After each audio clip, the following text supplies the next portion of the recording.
you for joining us this evening and for our Make the Move into Law with the GDL webinar session. So we'll be recording the session as well, and my aim will be to send that over with some slides tomorrow to assist you a bit further. Closed captions are available, which you can access through the webinar as well if you need to. And please do use the chat box to communicate with us, and you can ask any questions as we go on there. We'll keep an eye on it throughout, but we'll also make sure there's a dedicated time at the end for us to go through and answer any questions that we haven't been able to cover. Yeah, also, as I say, feel free to just ask questions throughout, but hopefully we'll be able to fill in lots of gaps in knowledge about our GDL session. So then, my name is Nicola Gordge. I am the Student Recruitment Manager here at the College of Legal Practice. I oversee student inquiries through to those initial calls or emails about our programmes through to then enrolling onto the programmes of study with us. And I'm joined this evening as well by Kathryn Dutton, who's our GDL Module Leader. Kathryn, do you want to say a quick intro as well? Yeah, hi everyone. I'm Kathryn. I'm the current course lead for the GDL, and it's really great to see so many of you interested in the GDL tonight. So lovely to see you all, and hopefully we can answer any questions you might have about coming to study with us. Thanks, Kathryn. So quick overview then of what we're going to be covering this evening. So I'll give you a bit of an overview of who we are here at the College of Legal Practice for those of you who aren't too familiar with us. We'll be talking about what the actual GDL is and who it is for as well. How the programme is obviously delivered, and then how the GDL will really prepare you for that next step into law. And as I've mentioned, we'll obviously be answering any questions that you will have.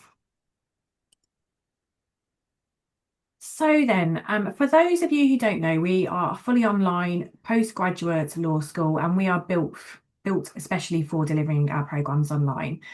We specialise in SQE preparation, but obviously also offer then the law conversion course, which can lead towards the SQE, but obviously other routes as well, which we'll be touching upon. So our parent company, the College of Law, are leaders in legal education in Australia. So we are very experienced in delivering digital learning. We're very focused on accessible and affordable legal education. You've probably noticed that our courses are quite a bit more affordable than other similar ones on the market, and that is a very conscious effort to be able to do that. And obviously that's then assisting with facilitating increased access to the profession.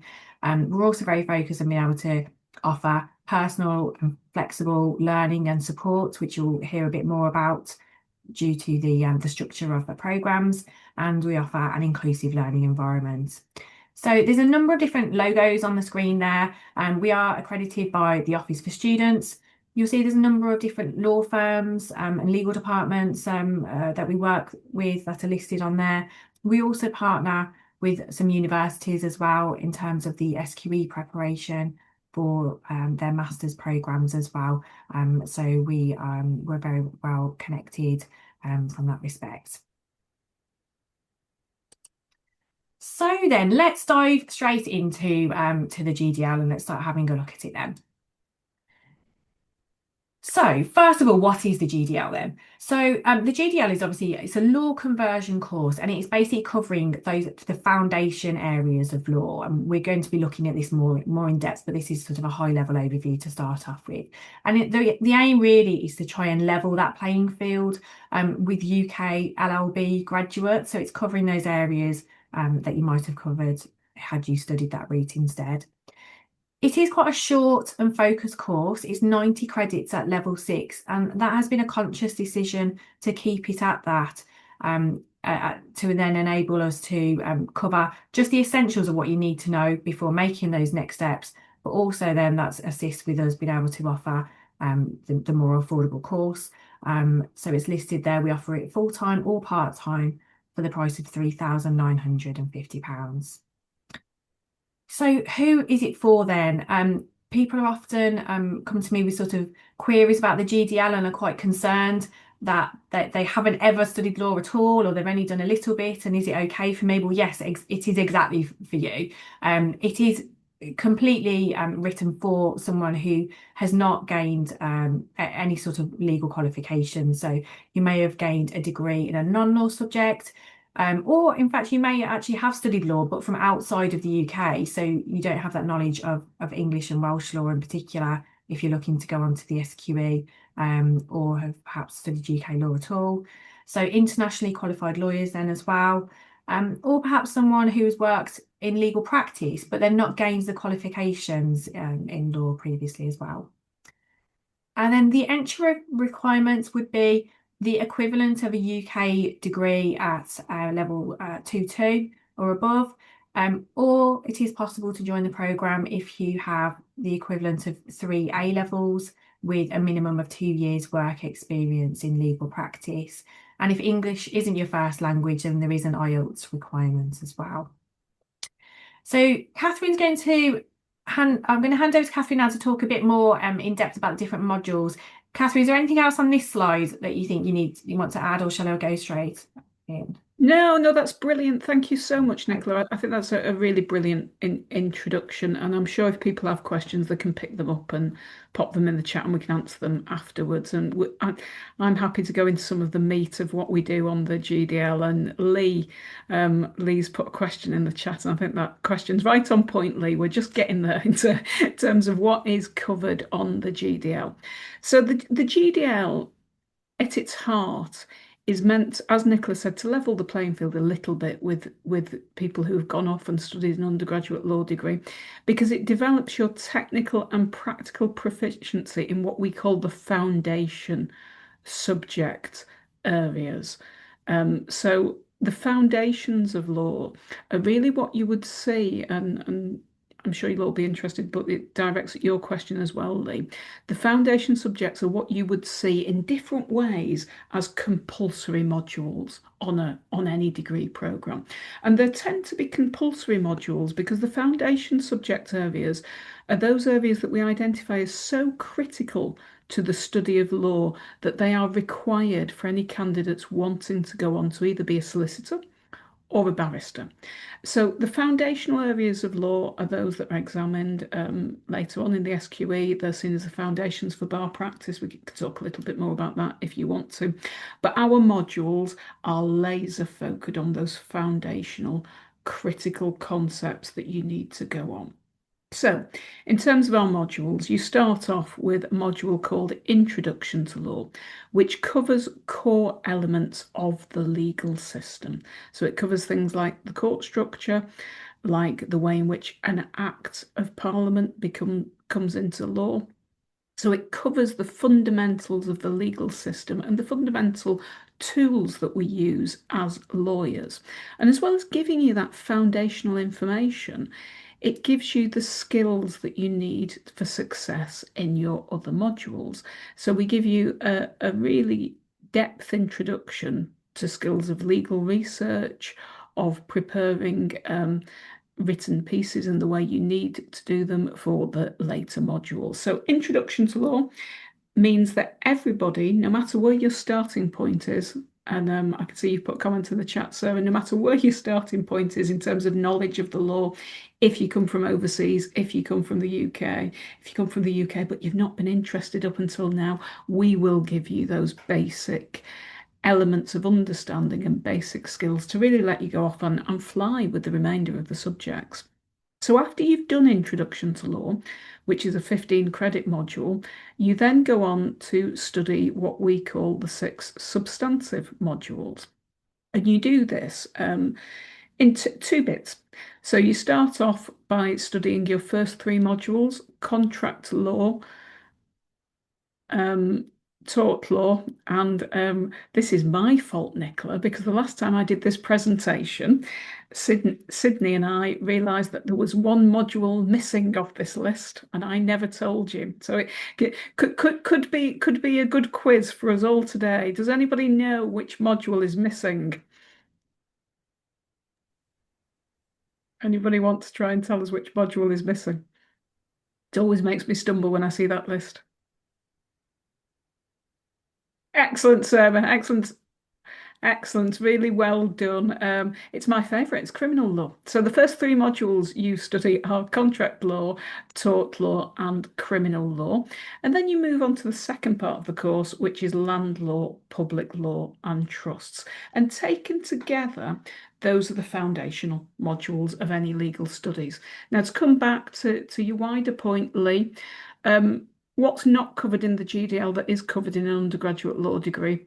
Well, there's quite a lot that we don't cover in the GDL that you might do on an undergraduate law degree, because an undergraduate law degree is would tend to be 3 years, whereas we are delivering the GDL, the really foundational, most important bits to you in 20 or 40 weeks. But what we do cover are the basic fundamental pillars of law. And all the other modules, every undergraduate law degree is slightly different. And I know that can make it really confusing when you're looking and thinking about what you might be doing, because there's this absolute array of choices out there.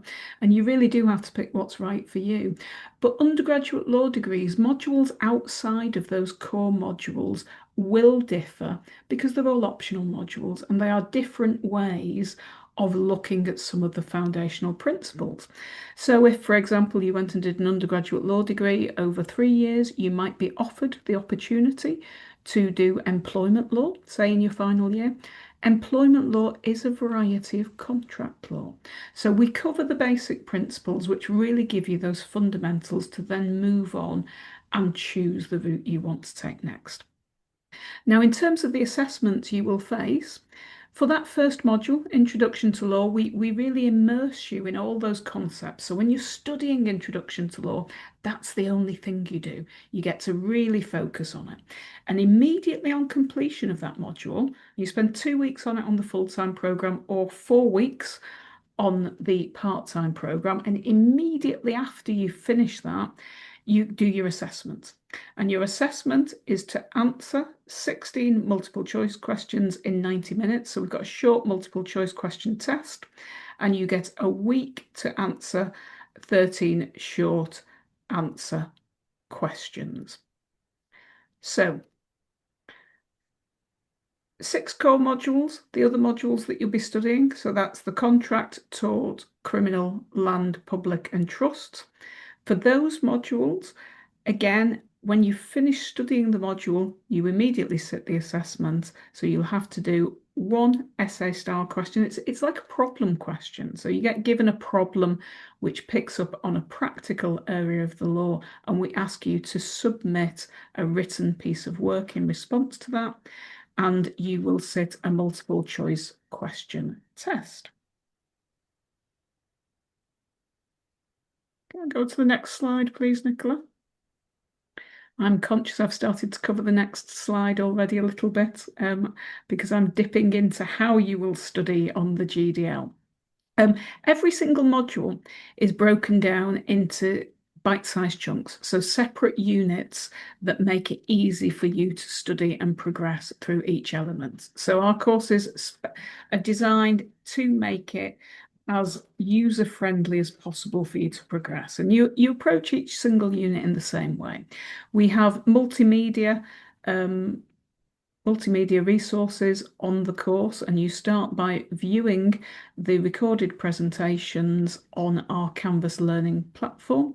You will be given a specialist manual for each single module, and you will get reading from that manual, and you'll also get some directed reading from our specialist databases. So the GDL is premised on independent directed learning, and that's part of what makes it flexible. But we don't just leave you to it. We give you clear instructions every step of the way according to a course calendar. Now, we meet for regular workshops where you get to apply and test your knowledge with subject matter experts. So, Introduction to Law, you will go to 8 workshops in total at that first part of the course. And for the remainder of your core modules, you get to attend 4 workshops. And when you attend them, what you're doing is you're discussing that work you've done in preparation for the workshop. So in every workshop, you complete a case study scenario similar to the one you will finally face on your assessments. And you also get to practice with some multiple choice questions. So every single workshop you attend is preparing you directly for that end of unit assessment. The other great thing about the workshop, we tend to have lots of fun in our workshops. I lead some of the workshops, principally in crime, because that's my area of expertise. But the other great thing about the workshops is you get to meet with fellow students and work together. And that helps everyone get absolutely the very most they can out of the course. These are live workshops where you will be taught by a subject matter expert. So, as well as the workshops, you will be able to access the live workshops you'll be able to access for every single module. You will be supported on your journey throughout the course by a personal supervisor. So, every student that joins the GDL gets the opportunity to have a personal supervisor who is their first point of contact on the course, who they can go to with queries, and you will have regular meetings throughout the course with your personal supervisor to discuss your progress. Now, that's not something we do every week. What we do is we put those meetings at what we call critical points in the course. So the meetings aren't, I can't come here tonight and say, oh, it's every 2 weeks, because it doesn't quite work like that. But you will have a meeting every time you're at a critical point in the course and when it's useful for you. So you have a meeting in week 1, and then you have a meeting towards the end of your introduction to law studies to check that you're on track for the assessment, for example. And that will differ depending on your calendar. But you will have that personal supervisor and the opportunity to meet with a subject matter expert one-to-one throughout the course. Now, I'm seeing while I'm talking, I promise I'm not ignoring you, and we will have time for questions at the end as well. So I'm just having a quick look in the chat while I go. So There's a question quite relevant about what you've just been talking about as well about whether the exam is open book. So in terms of those assessments. thanks, Nicola. Yeah, you can see it's my spare pair of glasses. I was just peering. It's Wrong's question. That thanks, Wrong. It's open book, so all the assessments on the GDL are open book. Um, I can't tell you the pass rate, Wrong, off the top of my head. Because in some respects it does matter, and in some respects it doesn't matter. Every cohort is different. So me telling you what the pass rate is for a previous cohort won't necessarily have any impact on how you will do. But our students who come and sit the GDL and engage with our sessions, I can tell you at the most general level, do very well. Nicola is nodding. She might have more up-to-date data Um, that there's than yeah, I do. the same really, Kathryn. And also, I understand there's one retake opportunity as well, isn't there, for the assessments? But we understand is because it's open book as well. Um, I don't think there's that many that then require that, Kathryn. No, we have a very low failure rate on the GDL, but we have to recognise data's always interesting, isn't it? And it's not it can be helpful in some ways, but it's not always helpful in others, because we have people that come to do the GDL for a range of reasons. Some people just come for interest and they might not necessarily want to sit the assessments. I deal with a whole range of students, and we have students in other circumstances for whom the assessments are very important and they're very keen to perform to the top level. So we do have some students that just come out of interest and don't necessarily want to do the assessments. But the failure rate, certainly for the past 3 years, I can tell you anecdotally off the top of my head, is in single figures. And if you should be in that unusual situation where you fail one of our modules, you do have an opportunity to resit, as Nicola said. So under the regulations, you can have a one resit attempt at every module. So Lee, if you have difficulties with comprehension, how can you be helped outside of a workshop? So the college does have a reasonable adjustments procedure for anybody that requires adjustments to be made to their programme of study. Student support can help with that. If anyone's got specialist needs or particular needs that need to be taken into account, I would urge you to come and speak to us, speak to student support, and we are happy to discuss that prior to entry to the programme. We do make adjustments for all kinds of reasons for students if we need to, and we're happy to talk that through if you wanted to chat about it before you start on the programme. In terms of your understanding of the material itself, the main way in which we assist with the material is through the workshop, because that is when you get to meet with your subject matter experts. So if you are preparing your material for the workshop, it's natural you will have questions as you work through that preparation. Take those questions to the workshop, discuss it with the subject matter experts. One of the things I'm most proud about on our programme is all of our workshops are led by subject matter experts in the field. So they are the very best people to speak to and ask those questions to direct. In terms of other forms of support outside that, you have your personal supervisor. And on our dedicated learning platform, Canvas, you have what we call the Canvas inbox, which is effectively an email system. So you can contact the academic team through the Canvas inbox too. I was just going to mention, Kathryn, as well, there's a hard copy as well as a digital manual that you would receive as well. And we've kept those two options as being included just because everyone likes to absorb that material in different ways as well. Some people like to have that physical copy of the manual, and others prefer to use different systems to read through it digitally as well. Yeah, I was just about to wave my copy at the screen, Nicola, but it's on the other room. We do have a really nice shiny binder that you get with all your materials in there. And Anna Krista is asking about time differences. We have students from all over the world. And indeed, just yesterday, I was having a personal supervision meeting with one of my students in Sydney at 8 o'clock in the morning because I moved her personal supervision meeting for her to make sure she didn't have to stay up all night. So if we can move personal supervision meetings, we do try and be flexible and accommodate people. So if it's a one-to-one meeting, we do try our very best. We can't promise, but we will try to do that.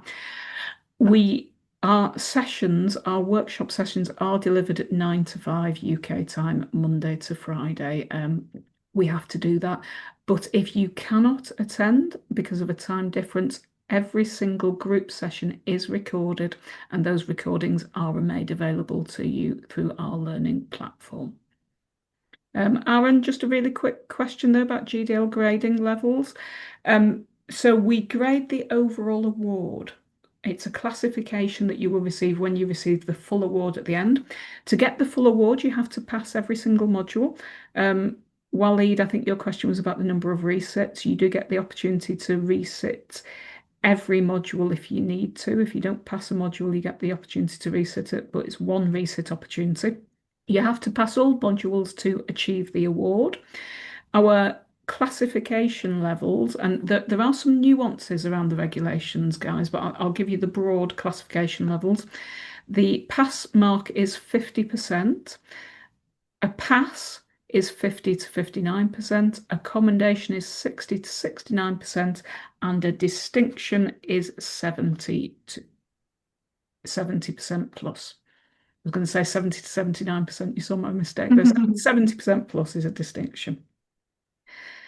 Thanks, Kathryn. There was an earlier question as well. I think we could perhaps just cover now before we move on as well.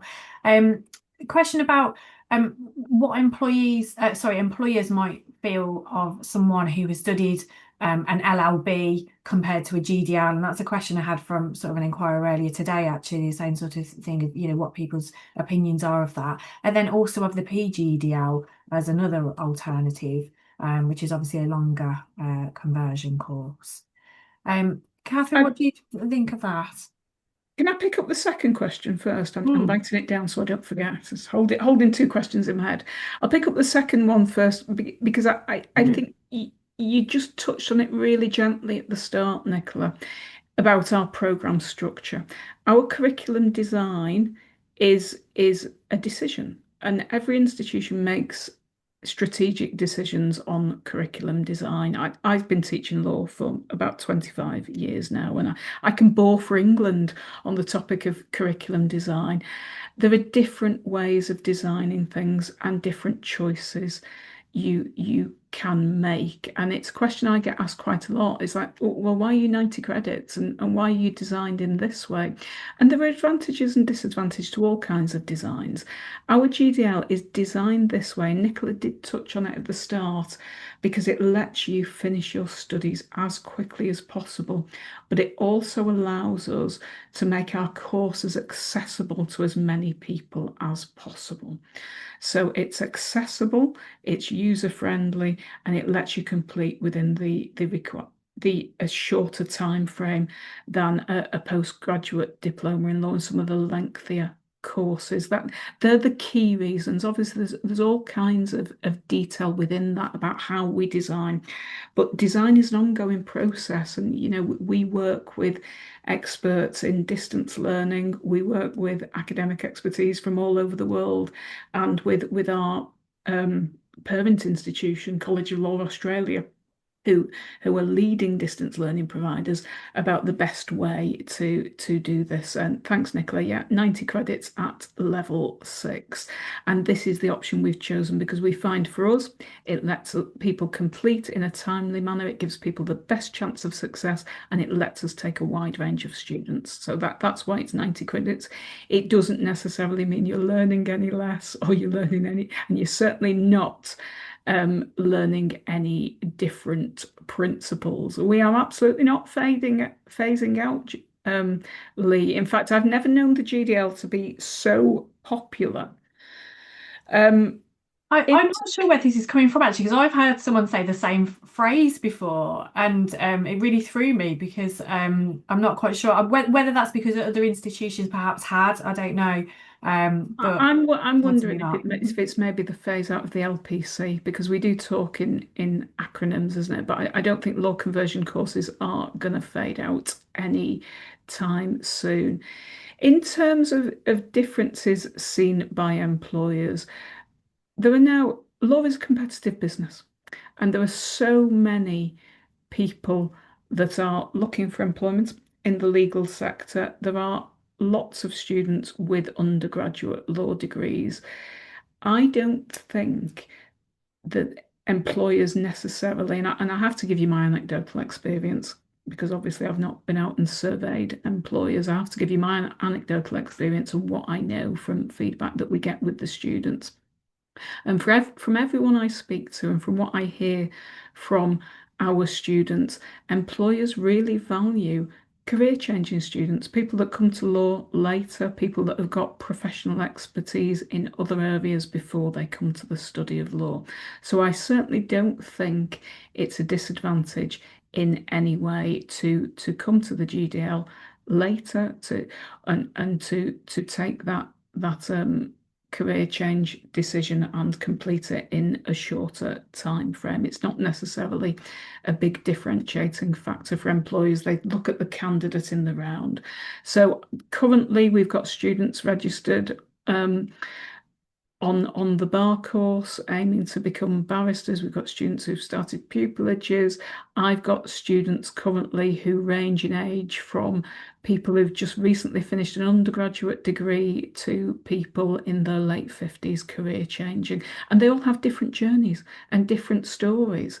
I don't necessarily think it's easier for one person than another. People have different range of skills and experiences they can bring to pursue the the the ultimate dreams. So absolutely do not let worries about it being too late or not being a foot an undergraduate degree hold you back because you'll have a good chance of achieving your goals. Brilliant, thanks, Kathryn. So Did I miss anything, Nicola? no, I think we've covered all of them so far. But if we but please do keep your questions coming because it's great, and there may be others that are thinking the same things as well. But if we go on to perhaps the next slides, then we'll come back and go over further questions. There's just a quick question from Lee, Nicola, that Mhm. I'll take half of, and you might want to take half of. Mhm. Yeah, College of Legal Practice has a whole range of excellent courses, and there is a master's with SQE that Nicola will speak about at, at more length than I do. The GDL we recommend if you haven't already got a law degree, and or if you're from overseas, and this pops into Nicola's piece at the start, if you've got less experience of Anglo-Welsh. I'm going to use the phrase Anglo-Welsh because it's English and Welsh law we're talking about.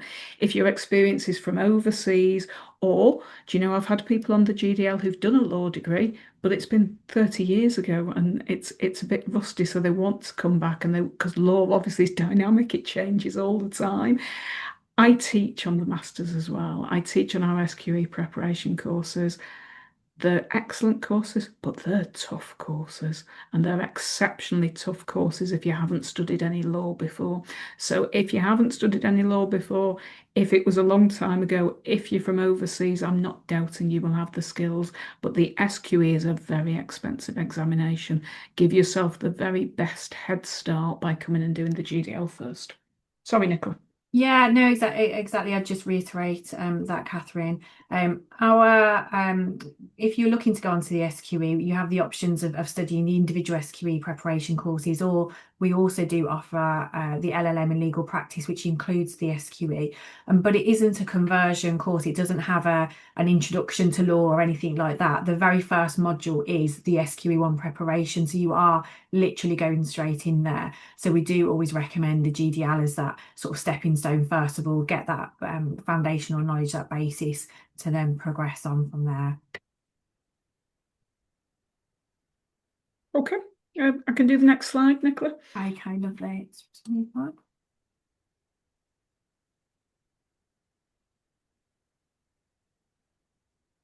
So, yeah, I think we've covered lots of this. As we've talked, thanks for some great questions, Murada. I'm not ignoring your question, but Nicola might be slightly better. We will come back to that at the end. Um, We've covered lots of these bits, but just to summarise, GDL gives you the knowledge of those foundation areas of law in England and Wales. They are critical, particularly for those of you considering professional careers in the law. That's what you need. You need the foundation areas. They are covered on SQE prep courses, but they're covered quickly. And if you haven't got that prior knowledge about how to handle legal materials, how to read a case, or your experiences from a different jurisdiction, really please do come and do the GDL with us first because it will make your life so much easier going forward. It is flexible, it's premised on independent directed learning, but we are fully online. All our group sessions are recorded, so if you can't make a session, those recordings are available to you. I have a number of students that use the recordings all the time. It is the stepping stone for your further study. So whether that be the SQE or the BTC, about a quarter of our students, when we first started, most of our students were going on to do the SQE. About a quarter of our students now are off to the BTC. And I think, Waleed, you said it was your dream. Yeah, sorry, Lee, too many acronyms. The bar training course. We talk in acronyms, solicitors qualifying examination and bar training course. And I think Waleed said he wanted to be a barrister. So the GDL will prepare you for that. It increases your chances of passing the SQE1 first time. And I was looking at some data this afternoon. Our students that do the GDL and then stay with us, and we have a number of students who stay with us to do the LLM, do tend to do well in their LLM because they've had that prior preparatory work with the GDL. And we do give you a discount. So you get a 10% discount for our students who stay with us. Thanks, Kathryn. Yes, and that is on the SQE preparation courses or the LLM with SQE as well as an option. So let's just go on to the next slide. So, I mean, Kathryn has given a fantastic explanation of the program, but we do also have a recorded demo that you can access as well, which will give you then an insight into the learning platform as well. So you can have a look through that, have a look at some of the example activities and things like that as well. I will link that to the email that I'll send out with the recording of this as well. But if you have your phone handy at all and you wanted to scan the QR code, that will also take you through to it. Just a few stats there from our previous surveys from last year's GDL cohorts as well. We have really good satisfaction rates for the GDL.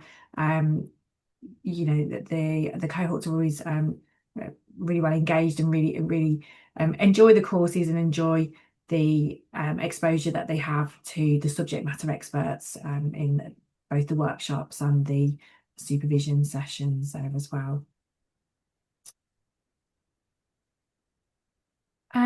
I mentioned earlier as well, there is the options to study the GDL over a full-time or a part-time basis. And I'll just explain a little bit further. Sometimes people will think, oh, I'll just do full-time because I just want to do it really fast.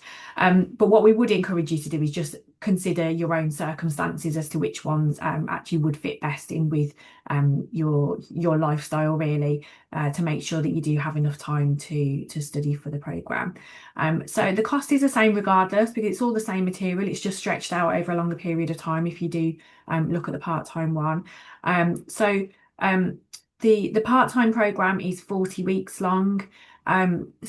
Study hours, we would suggest around 15 to 20 hours per week. Now, the majority of that really is that self-study time. But on average on the part-time course, you would have about one workshop per week during that time. In terms of spreading out the costs, we asked for you would pay an initial deposit for all of our courses of £150 once you are ready to secure your place and you have your offer. You then pay half of the fees at the start of the course, and the rest is due halfway through. So on the part-time programme, that would be spread out further. You would pay the full balance 20 weeks in.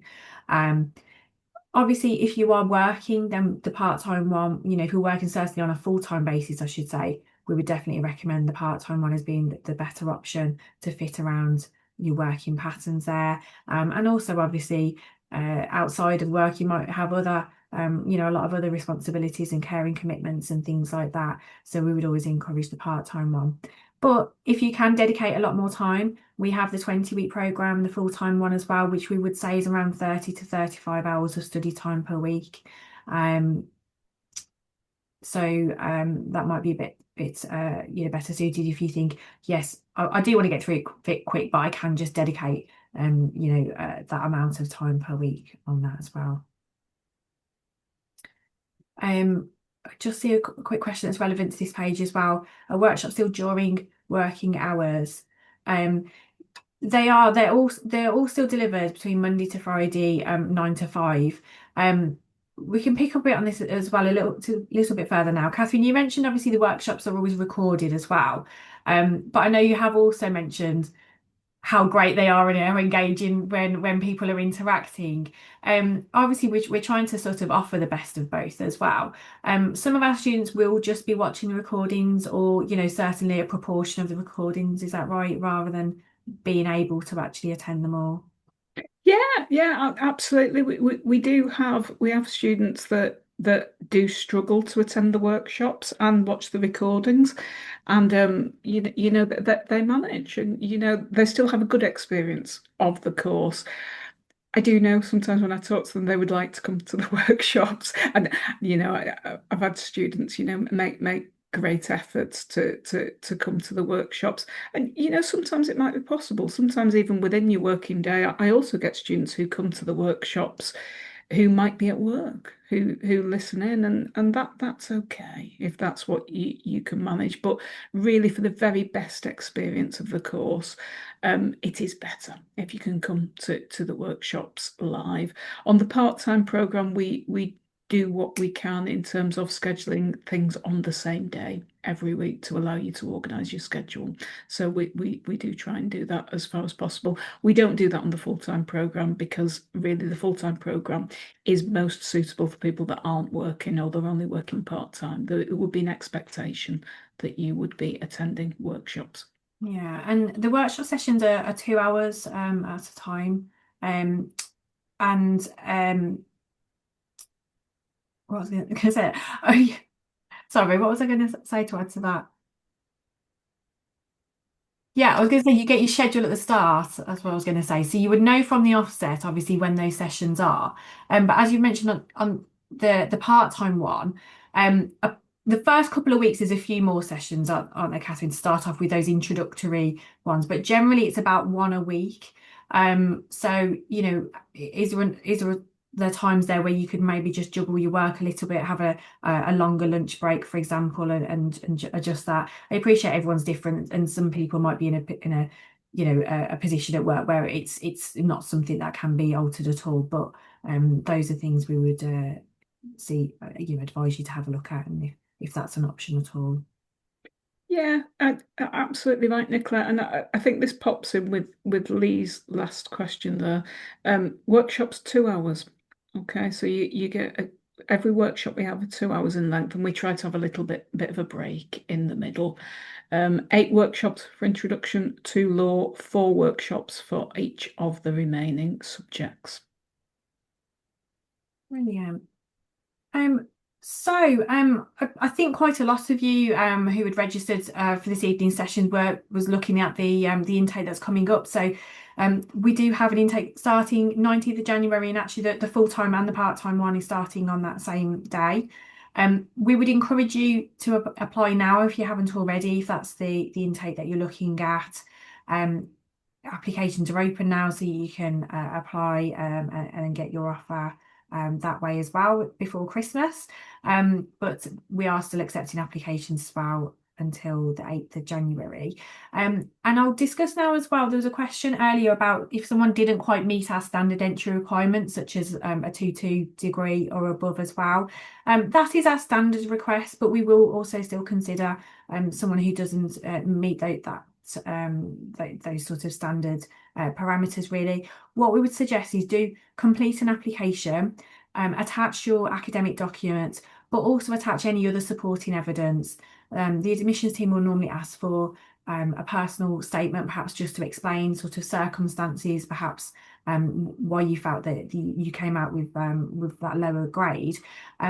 But I would say if you've got work experience, particularly obviously if it's relevant work experience as well, do attach just a CV alongside that as well, because that will just help to kind of build a picture as to your suitability for the program as well. But yeah, please do apply it, and we can see what we can do for you then.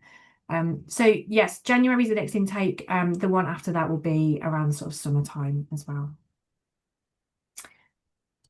Can I pick up some questions, Nicola? Or Please am do. I Please do. driving you mad by jumping around all No, over the no, we are place? into question time now. So please do if there's anything else that's come through. I'm just really conscious. Michelle's been waiting patiently. She popped a question in the Oh, chat, I didn't and see that. Thank Lee you. put an earlier question in Uh-huh. too.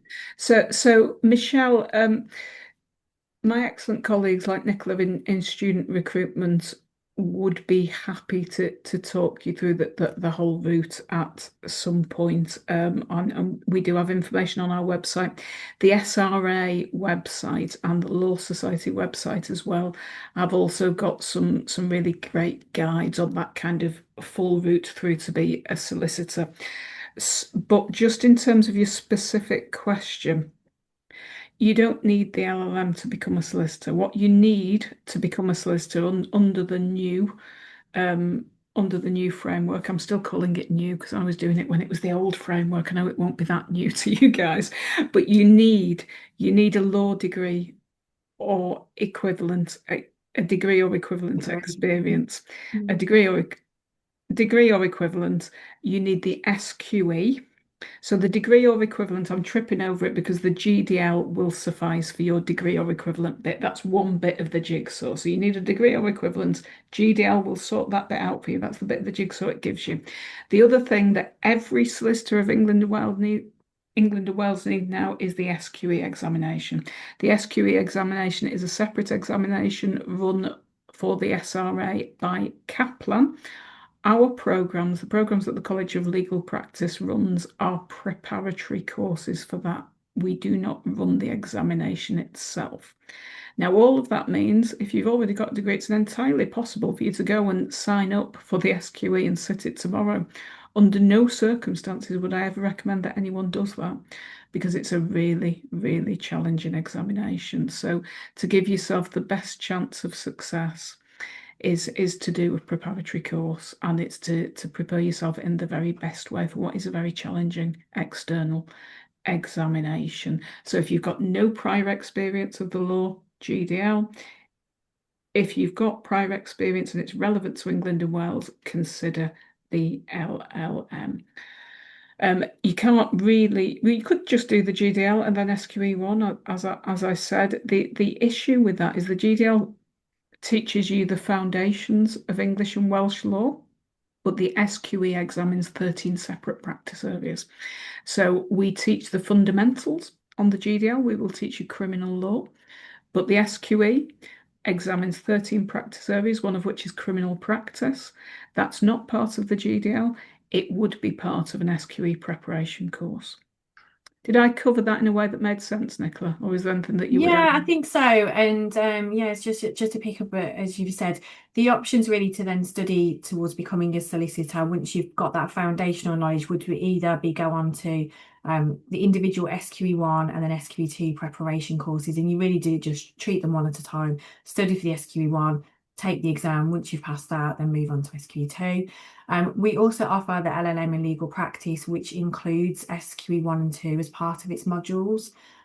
So you would study through those one at a time as part of the LLM alongside some additional modules. There's a list of optional transactional business modules for which you would pick two of, as well as a legal research, like dissertation type projects that you would study as well. You don't need a master's to become a solicitor. But it's just another route that some people decide to obviously gain that higher level qualification, as well as studying those other modules. A big draw towards that as well is that you can, if you're eligible for a student finance loan, postgraduate loan, then you can use that to fund that route in to take the SQE as well. So that's why sometimes people do take the LLM.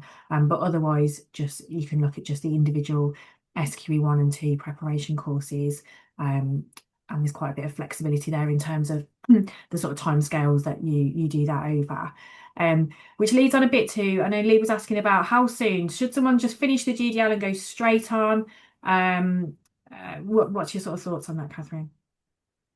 Do you know it's different for everyone, guys? And Michelle's popped in about the time frames as well. And yeah, as I said, I don't mean to be vague, but everyone has a slightly different journey. And it's about what works for you, what works with your lifestyle. There is no desperate urgency to complete everything as soon as possible. It's about giving yourself the best opportunity to develop your career. So you can do it in various different time frames. There are advantages from going straight to the GDL to SQE prep or the LLM because all that information is going to be fresh in your mind and it really lets you carry on building and carry on that momentum. Some students, though, I'm really conscious, some students come and do the GDL because they want to taste it and they want to see if it's for them, if they're going to like it, if it is something they want to progress in, and they make their minds up with us about whether they want to become a solicitor or a barrister while they're doing the course. So we do get students who come in from day one who think, absolutely, I want to be a barrister, or absolutely, I want to be a solicitor and I'm going to do GDL, then I'm going to do SQE. But we also have students who develop an idea of what they want to do post-course. I guess this is very much on my mind because I've been speaking with a number of students today who have been doing SQE prep. And I've got a range of students, some of whom who are going straight from that prep course to sit the SQE in January, and that date's getting closer and closer. And I've got other students who've been managing their studies, and they've said to me, you know, Kathryn, it's actually more sensible for me. I'm going to carry on doing the prep, but I'm going to sit the SQE in July because that fits better with my life and it gives me the very best chance to prepare for that. So we do offer a range of prep courses and we offer the LLM, and it's possible to do those over different timeframes like it is to do the GDL, and the decisions on that very much have to be up to you. Yes, and I would just say to that as well, you know, although if you're looking at the SQE route for afterwards, you've probably heard about, you know, how tough they are. But as Kathryn mentioned, because the exams are separate to the preparation course, you've got that choice as to when you then take the exam. SQE1, for example, is available twice a year. All the courses are timed to run up to one particular exam period, but it's up to you if you feel ready at that stage. If not, you have continued access onto the programme for 14 months after the end of the That's SQE the bit I'd course. forgotten, Nicola. Yeah. Yeah, So so you do that get gives, to access all the materials for yeah. a good period afterwards. Exactly. So plenty of opportunity there. Because obviously, the costs involved with taking those exams, you want to make sure you are ready for them. And that is something that the academic team will support you with to kind of help you in making those decisions as well. Um, a question came through about sort of support that we offer for those looking to go into the bar. I mean, as I mentioned at the start, I mean, we are SQE specialists, and that was our whole focus. And I guess it's kind of by chance, really, Kathryn, isn't it, that the GDL has turned out to be so popular with people that are then looking to go on to practice for the bar, because initially we were expecting it just to be filling the gap for those that had been looking to go onto our SQE courses. However, it does meet the requirements as well for the Bar Standards Board, and therefore more and more people have been looking at it for that. But it isn't our area really of expertise to then offer that assistance for your next steps, I'm afraid. Yeah, we don't offer any specialised bar support, but what I would add into that is in the personal supervision meetings we do talk to students about their individual journeys, and we'll do our best to support you in terms of where you want to go next. So it does meet the foundational requirements for the bar. And as I say, we have a number of students who are taking that route, and some students who I've been speaking to over the past few weeks who have left us, but they are in the middle of the bar training course and they are enjoying it immensely. It's challenging, but they're enjoying it. Um, Lee, I'm going to pick up your question at the end. We don't recommend any books. If there's anything you want to know about the graduate diploma in law, feel free to ask us. Um, Happy to answer any questions at all. If there's anything you think of after today, please just do get in touch with our recruitment team, and we'll be happy to pick up. In terms of the materials, I think it's a really good point about the materials you need for your studies. All the materials you need for the GDL will be supplied to you. There's no need to buy any books or buy any additional materials. You will have the manuals, as Nicola said, in hard copy and online. We have a whole range of resources provided and multimedia resources provided through our dedicated learning platform, Canvas. So you get to listen to podcasts, you get to watch videos, you get to do multiple choice questions online on our system. All of that is available to you. We don't require any prep before starting, Michelle. We will take you on day one and take you through everything you need. The other really great thing that you get on the GDL is you get access to Westlaw, which is the specialist legal database used in legal practice, used in every university across the country. It's a very expensive database, but literally within that, you get access to lots and lots of resources in the same way a practitioner would. So if you wanted to go and look, for example, at what are the differences between the different offences against the person, you, as well as our manual, as well as the workshop, as well as all the material we'll give you, you can go into Westlaw and there would be thousands of resources and practice overviews on offences against the person. There's I'm a few getting more. pushed back there, guys. I think we need to start thinking about what we might recommend as And pre-reading. yeah, But this is it. you really don't have to read anything, guys. Yeah, I was just going to say, we do get these questions a lot, and it's great. And I think because people are just keen, aren't they? And because you are coming at it sort of fresh. Um, I guess, Catherine, you're kind of wanting to take everyone on a level playing field almost, of just, the assumption is that there's no knowledge there already, and to sort of start them from day one. I think it's food for thought for us. Let's have a think about it. But honestly, you don't need to do anything beforehand. Let me have a better think about what might be if you really, really want to get started as soon as possible. Let me have a think about it. Anna Christie, yes, we do provide access to Westlaw. Brilliant, thank you. I'm just going to see if there's something else. I feel like there was another. question that had come I in. think we got everything, I I think. have everyone. I'm just going to pop some about further details on the screen, just while we see if there's any last couple of questions come through. Feel free to contact us with anything else that you think of. So the info at email address there is myself and my colleagues in the recruitment team that will pick up inquiries that are coming through that way, or you can call us there as well.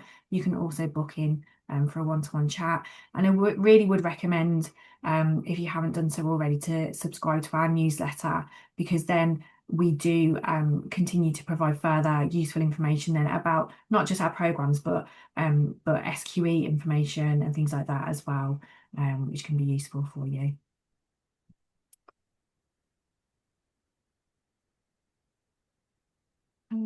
Just have a quick look. In terms of, we're just coming to the end of the session now, but I'll just pick up quickly and those few. So in terms of contracts and placements, so we don't have like a full career service as you might have had in a typical university, I guess.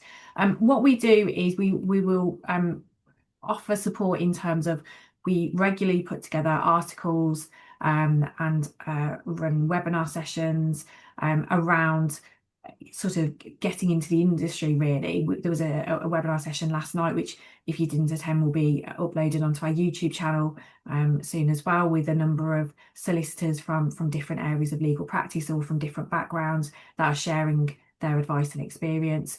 On our student newsletter, we will also share information about our partner firms that are recruiting as well, so that you can have access to those. So we do what we can to support in terms of careers advice and advice and guidance that way as well.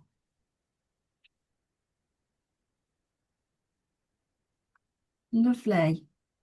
Okay, I think we've pretty much covered everything.